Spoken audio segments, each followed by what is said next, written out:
Tax बचाने के लिए बनी हुई देश हैं, जहां पर आप ही के लोग बैठे हैं, जाके कंपनी बना रहे हैं, कुछ इस तरह के प्रावधान किए जाए उन देशों की सरकार से बात करके कि वहां से पैसा ही ना आए, ना रहेगा बांस ना बजेगी बांस, पूरी सिंपल सी बात है। आगे चलते हैं। मतलब अल्टीमेटली ये ना हो कि हम लकीरें पीटते रहें, असल में मारना है तो फिर उसको मारिए जो गुनहगार है। आगे चलते हैं। अब हम आते हैं इस वाली चीज पर, वेदांता के कैंपेन के ऊपर। अब ये क्या कहानी है वो सुनिए साहब। वेदांता क्या है इसके बारे में भी हम आपको बताएंगे। अगर आपको ज्यादा पुराना नहीं जानना है तो इतना सा जान लीजिए, ये वही कंपनी है जिसके साथ में ताइवान की एक कंपनी आकर के डील करने वाली थी सेमीकंडक्टर मामले पर। आपको याद होगा फॉक्सकॉन का टाइप था जो हाल ही में फेल हो गया था, ये वेदांता के साथ ही होने वाला था, गुजरात में जिसका प्लांट लगने वाला था। हमारा जब सेशन बन रहा था उस समय हमने देखा था इसका शेयर प्राइस 242 रुपए के आसपास इसका शेयर चल रहा है। इंटरेस्टिंग बड़ा है इसका शेयर प्राइस, ऊपर नीचे होता रहता है इसका, जैसे ईसीजी चल रही हो ना, फ्लक्चुएट बड़ा होता है। खैर, अब ओसीसीआरपी जिसने ये सारी बातें कही हैं, थोड़ा सा उसके बारे में भी जान लीजिए। मतलब ये सारी बातें वेदांता के बारे में क्या कहा वो भी बताऊंगा, लेकिन पहले थोड़ा सा ओसीसीआरपी के बारे में जान लीजिए। ओसीसीआरपी जो नामक संस्था है, ये खोजी पत्रकारिता के लिए जाने जाने वाली संस्था है, और इसका काम क्या है कि ये स्वतंत्र पत्रकारों और मीडिया संस्थानों के साथ मिलकर बहुत सारे दुनिया भर के लोगों को, Europe, Asia, Latin America, Africa, वहां के पत्रकारों से मिलकर के ये खोज करती है कि कहां कहां पर गलत काम चल रहा है। अच्छा, इसे 2007 में ड्रिव सुलीवन और पॉल राडू ने बनाया था। ये दो लोग मिलकर के इसको बनाया थे, और इनके अंदर जो पत्रकार हैं वो मिलकर के 30 देशों में 150 से अधिक पत्रकार मिलकर के अपने अपने देश के अंदर जो भी गड़बड़ हो रही है उसे तलाशने का कार्य करते हैं। 2009 से इसके द्वारा की गई रिपोर्टिंग के कारण सीधे तौर पर 398 आधिकारिक जांच हुई है। हल्के में मत लेना इस चीज को, ओसीसीआरपी बड़ी चीज है। ये जो जांच निकाल कर ले आती है उसके कारण से बहुत सारी जगह पर जांच भी हुई है। दुनिया के देश भी आकर के अपनी सरकारों से इसके बारे में रिसर्च करवाने के लिए कहेंगे भैया जांचो ये मुद्दा क्या है। इसके अलावा 621 लोग अब तक जब से इसने अपनी रिसर्च करना शुरू किया इसकी वजह से गिरफ्तार हुए हैं। 131 जगह मतलब इस्तीफे हुए हैं, और कंपनियों को $10 बिलियन का जुर्माना भी इस ओसीसीआरपी की रिपोर्ट के आधार पर लगाया गया है। पिछले कुछ वर्षों में कई हाई प्रोफाइल जांच भी इसकी रिपोर्ट के बाद में हुई है, जिनमें से व्लादिमीर पुतिन जो है ना, उस पर भी इसकी काफी सारी रिसर्च अब तक रही है। ओसीसीआरपी के द्वारा द इंडियन एक्सप्रेस के एक सदस्य जो कि ओसीसीआरपी के अंदर मेंबर सदस्य थे, के साथ मिलकर पनामा प्रोजेक्ट पर भी काम किया गया था, जिसने ऑफशोर संस्थानों के उपयोग के माध्यम से 40 से अधिक ऐसी कहानियां तैयार की थी, और इस कारण से 2017 का पुलित्जर पुरस्कार भी जीता था। यानी ओसीसीआरपी एक ऐसी संस्था है जो पत्रकारों के माध्यम से सुर्खियां जुटाकर, जानकारियां जुटाकर, रिसोर्सेज जुटाकर दुनिया भर के सामने सच्चाई लाने का कार्य करती है। अब साहब इतनी अच्छी कंपनी है, इतना अच्छा है, तो इसके साथ और क्या अच्छाई जुड़ी है? अच्छाई के बारे में आप ऐसे जान लीजिए कि 2023 में इस संस्था को नोबेल पीस पुरस्कार के लिए नॉमिनेट किया गया था। नॉमिनेट किया गया था का मतलब क्या होता है? इसका मतलब यह हुआ कि इसके लिए यह प्रयास किया गया था कि इसे नोबेल पीस पुरस्कार दिया जाए, हालांकि दिया नहीं गया। अब बड़ा सवाल बनता है, सर इतनी अच्छी संस्था है तो इसके बारे में देश में राजनीति हो रही है, तो फिर लोग बच कैसे रहे हैं? जिनके बारे में डिफेंस खेलना है वो डिफेंस कैसे खेल रहे हैं? डिफेंस खेलने के पीछे जिम्मेदार है ये नागरिक जो आपको दिखाई दे रहे हैं। असल में ओसीसीआरपी की जब वेबसाइट पर आप जाएंगे तो उसके विवरण में संगठन की जो फंडिंग है उसमें एक व्यक्ति का नाम निकल कर आता है, और वो व्यक्ति है जॉर्ज सोरोस, जो ये रहा। जॉर्ज सोरोस और रॉकफेलर ब्रदर्स इस ओसीसीआरपी को फंड देते हैं। यानी इतने सारे पत्रकार इतनी रिसर्च करते कैसे हैं? पैसा कहां से आता है? तो फंडिंग देने वाला व्यक्ति ये है। अब ये कौन है? ये एक अमेरिकी इन्वेस्टर है, मुख्यतः तो ये हंगरी मूल का होने को तो यहूदी है, लेकिन ये मूव कर गया बहुत पहले ही और जाकर के अमेरिका बस गया, और यहां पर सोरोस ओपन सोसाइटी यूनिवर्सिटी चलाता है। अब सर मतलब कोई कॉलेज वाले चलाने वाला व्यक्ति है क्या? नहीं साहब, ये अलग ही व्यक्ति है ये इन्वेस्टर ही। अगर आप ध्यान से देखें तो ये भी ट्रेडिंग के माध्यम से पैसा कमाने वाला व्यक्ति है, और पैसा कैसे कमाता है और उस पैसे का क्या करता है और क्या इसकी उम्र है, ये सारी बातें आपको जाननी चाहिए। जानने के लिए मैं आपको एक घटना और याद दिलाऊंगा 6 महीने पहले की। 6 महीने पहले की घटना में इसी अरबपति जॉर्ज सोरोस ने एक बयान दिया था जो कि मोदी विरोधी था। मोदी विरोधी बयान, मोदी को तानाशाह कहा गया था, मोदी का अडानी से रिलेशन जोड़ा गया था, और कहा था अटैक ऑन इंडिया के नाम पर BJP blast billionaire George Soros on PM Modi remark, और ये पीएम को एक तानाशाह के रूप में ट्रीट करते हैं। मैं अपनी ही फोटो के आगे खड़ा हूं, मैं छुपा रहा हूं, मैं बहुत ही बदल गया हूं और बहुत ही बुरा सा लगता था। एक झलक देख लीजिए बस। सोरोस ने कहा Adani crisis to spark democracy revival in India. 2023 में भी इसने 6 महीने पहले यह बयान दिया था, जब कहा था कि अडानी का जो क्राइसिस है ये देश के अंदर डेमोक्रेसी को यानी लोकतंत्र को लेकर आएगा। मतलब ये व्यक्ति जो सोरोस है ये मानता है कि देश में लोकतंत्र नहीं है।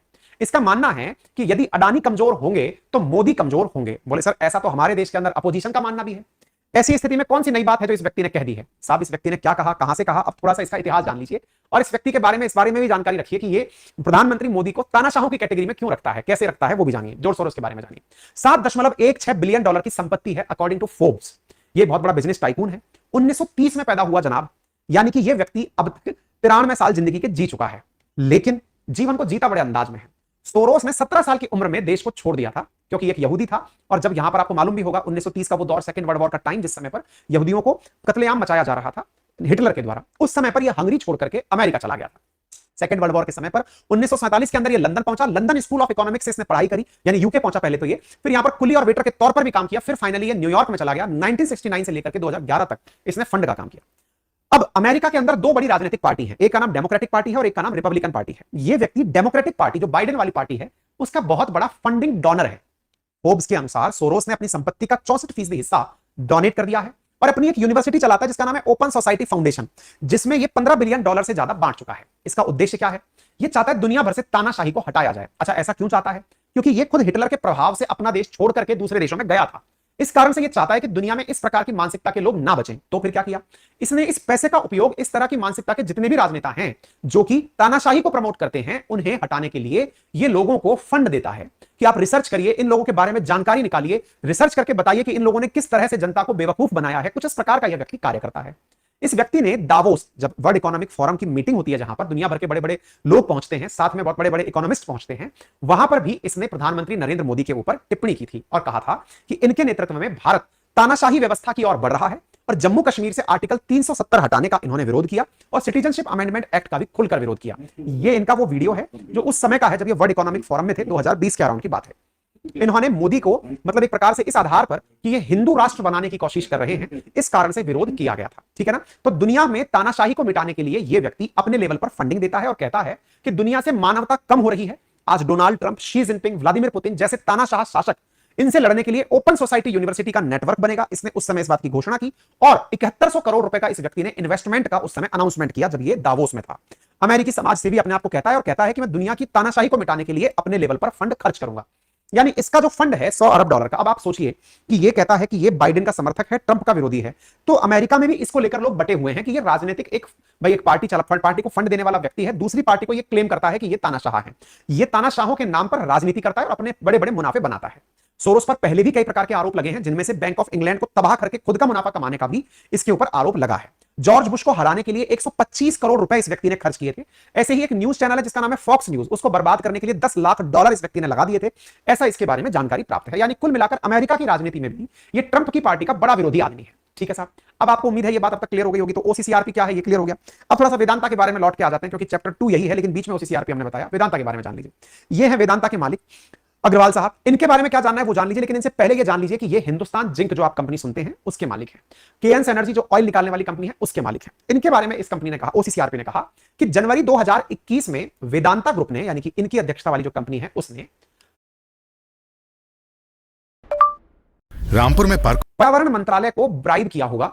तभी पर्यावरण मंत्रालय ने इन्हें इतनी बड़ी परमिशन दे दी। बोले अब ब्राइब किया होगा का मतलब क्या है? देखिए, अंग्रेजी में बड़े शब्दों को तरह से बोला जाता है। एक शब्द बड़ा फेमस है अमेरिका में, दैट इज लॉबिंग। लॉबिंग का मतलब क्या होता है? आप मेरे बारे में ही सही कहें, मेरे साथ ही काम करें। इस विचारधारा में एक बहुत बड़ा क्रिटिकल शब्द यूज होता है कि आपको मैं अपने ही लोगों से घेर कर रखूं और अपने ही पक्ष में फैसले कराऊं। इस घटना को कराने के लिए जो पार्टीबाजी की जाती है उसे लॉबिंग कहा जाता है। बोले ये कैसे होता है? मान लीजिए कि कोई नेता है, उस नेता को अपने पक्ष में करना है तो क्या किया जाए?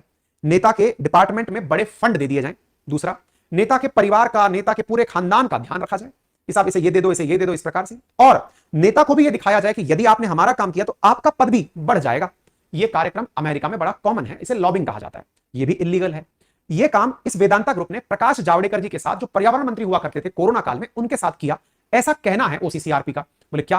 बोले ओसीसीआरपी ने पता लगाया है कि वेदांता ग्रुप ने प्रकाश जावड़ेकर जी से कहा कि आप यदि कोरोना काल में हमारी कंपनीज को 50% अधिक माइनिंग करने का सेम पर्यावरण नियमों पर परमिशन दें तो देश की इकोनॉमी को बड़ा बूस्ट मिल जाएगा। प्रकाश जावड़ेकर जी ने इनके द्वारा की गई रिक्वेस्ट पर VIMP लिखकर उसे आगे फॉरवर्ड कर दिया, वेरी इंपॉर्टेंट लिखकर फॉरवर्ड कर दिया। और उसके तत्काल बाद से यह हुआ कि 50% ज्यादा की परमिशन मिल गई। तो बोले साहब ये केवल वेदांता के कहने पर जावड़ेकर जी ने किया था, इसका मतलब कुछ तो दाल में काला था। अब आपके दिमाग में फिर प्रश्न बनेगा, अब ये क्या कहानी है, इसके बारे में क्या डिफेंस है? इसके बारे में डिफेंस क्या है वो भी सुन लीजिए। देखिए, ये बताया गया कि वेदांता ने मंत्री को सजेशन दिया कि यदि इस दौर में जब पूरी दुनिया की अर्थव्यवस्था रुकी हुई है और दुनिया में कहीं पर भी कोई बड़ा काम नहीं हो रहा है, माइनिंग सेक्टर हमें बूम ला सकता है। बोले कैसे?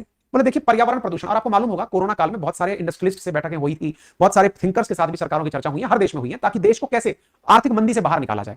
तो उस दौरान बहुत सारे इंडस्ट्रियलिस्ट इकट्ठे होकर सरकारों के साथ गए और उन्हें बताया कि अगर हमें अर्थव्यवस्था को मजबूती देनी है तो हमें कुछ करना होगा। बोले जैसे? बोले इन दिनों मान लीजिए कि गाड़ियां चल नहीं रही हैं, पूरी तरह से लॉकडाउन चल रहा है, तो मार्केट में पॉल्यूशन नहीं है। ऐसी स्थिति में यदि पर्यावरण नियमों में, क्योंकि पर्यावरण नियम तब बने थे जब पूरी तरह आइडियल सिचुएशन नहीं थी, दुनिया में सब तरफ पॉल्यूशन था, उस समय को ध्यान में रखते हुए कि माइनिंग इतनी ही की जा सकती है, अदरवाइज पॉल्यूशन बैठेगा।